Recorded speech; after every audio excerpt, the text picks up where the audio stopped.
भगवान कृष्ण का सिक्का। एक गांव में एक गरीब साधु रहते थे। वो भगवान कृष्ण के बहुत बड़े भक्त थे। वो घर घर जाकर लोगों से भिक्षा मांगते थे। लोग उन्हें पैसे या फिर भोजन देते थे और साधु उन्हें आशीर्वाद देते थे। भगवान कृष्ण ने एक दिन उनकी परीक्षा लेने का निर्णय लिया और एक दिन साधु नदी के किनारे से जा रहे थे, तभी उन्हें सोने के सिक्कों से भरी एक पोटली मिली। वो बहुत ही खुश हुए और पोटली अपने पास ही रखने का निर्णय लिया।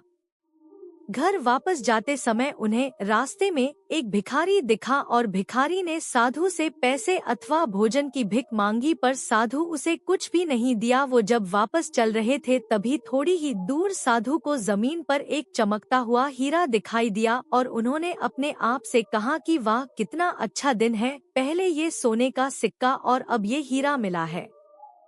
साधु जैसे ही वह हीरा लेने के लिए नीचे झुके, एक चोर ने आकर उन पर छलांग लगाई और सोने के सिक्कों से भरी हुई पोटली खींचकर वहां से भाग गया। असल में वो हीरा सिर्फ एक कांच का टुकड़ा था जो चोर ने जानबूझकर साधु को वहां फंसाने के लिए वहां रखा था।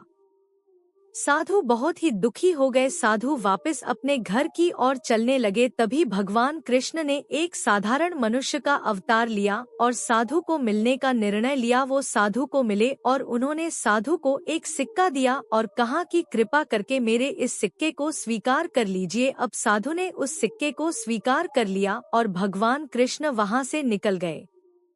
साधु को विचार आया, ये क्या है और इससे मैं क्या कर लूंगा, मुझे नहीं लगता ये सिक्का मेरे कोई काम आएगा। तब घर जाते समय साधु को रास्ते में एक मछुआरा मिला और मछुआरे के जाल में 2 मछलियां फंसी हुई थी। साधु को उन पर बहुत दया आई, इसीलिए उन्होंने मछुआरे से कहा, मैं तुम्हें यह सिक्का देता हूँ और तुम मुझे यह दोनों मछलियाँ दे दो। मछुआरा मान गया और साधु ने तुरंत ही उन मछलियों को पानी से भरे मटके में रख दिया। उन्होंने सोचा कि दूसरे दिन वो जाकर इन दोनों मछलियों को नदी में छोड़ आएंगे। दूसरे दिन वो जब नदी में मछलियों को छोड़ने गए तब उन्होंने जो देखा तो वह एकदम चकित हो गए और नदी में 2 हीरे थे। वह देखकर साधु बहुत ही खुश हुए, पर समझ नहीं आया कि ये सब क्या हो रहा है।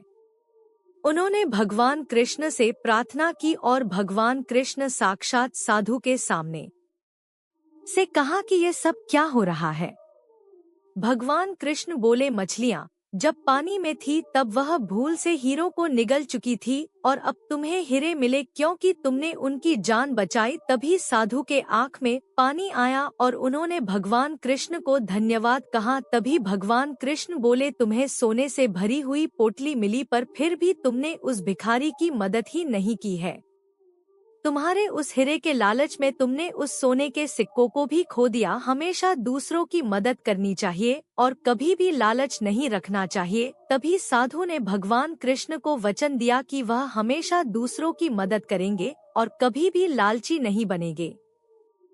सीख, ये कहानी हमें यह सिखाती है कि हमें अपने जीवन में लालच कभी नहीं करनी चाहिए और लालच ही हमारे जीवन के दुखों का कारण होती है। और भगवान ने हमें जो कुछ भी दिया है हमें उसमें ही समाधानी रहना सीखना चाहिए।